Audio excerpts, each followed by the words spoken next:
Well, last week, President Biden announced what he called a Plan B for student debt after the Supreme Court struck down his student loan forgiveness program. It is an income-driven repayment plan, and here to sort all of this out, this proposal is Craig Bolanos. He's the founder and CEO of Wealth Management Group in Inverness and in Downers Grove. Hello to you, Craig.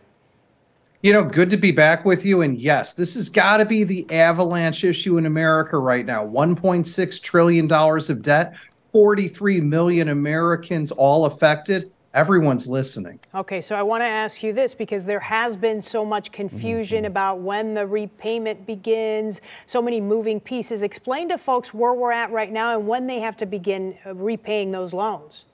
So the backdrop very quickly is everybody knows that no one's made any payments on their federal student debt since March of 2020. That's more than 36 months now. The Supreme Court SCOTUS shot down President Biden's plan. And as a result, everyone is set to reinitiate those monthly payments this fall with their lender. But just in time for this news to come out, the current administration has something called a Plan B, it's in Bravo, which is a new income-driven payment plan that's going to allow people to get reaccustomed to their loan payments without having a hit on their credit record, without people going into bankruptcy. So this is a nice transition, a nice what I call glide path to people getting set to reinitiate monthly payments into their budget. So Plan B, as the president calls it, is income driven. Can you give us a couple of scenarios for somebody with student loan, what these payments might look like?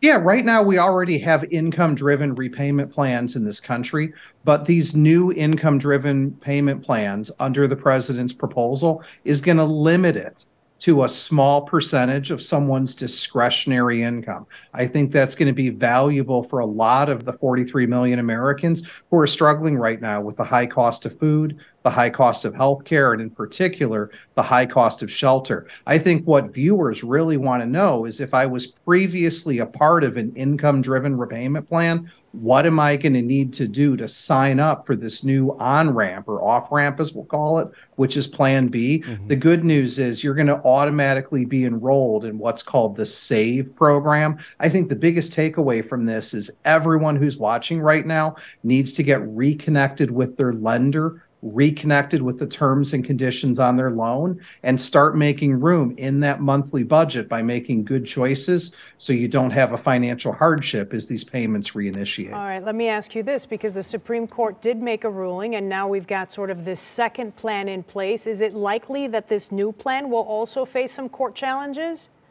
I think, you know, this is going to be a little bit more palpable to digest, but certainly I would anticipate there is going to be a flurry of lawsuits from various states that come through, just like we saw in the last. And that's why I think the best direction, the best advice I have for everybody is, again, you may have moved in the last 3 years. Your contact information may have changed in the last 3 years. You need to get reacquainted with what your monthly payment's going to be. And I think if everybody starts telling their money where to go instead of wondering where it went, that means having a budget.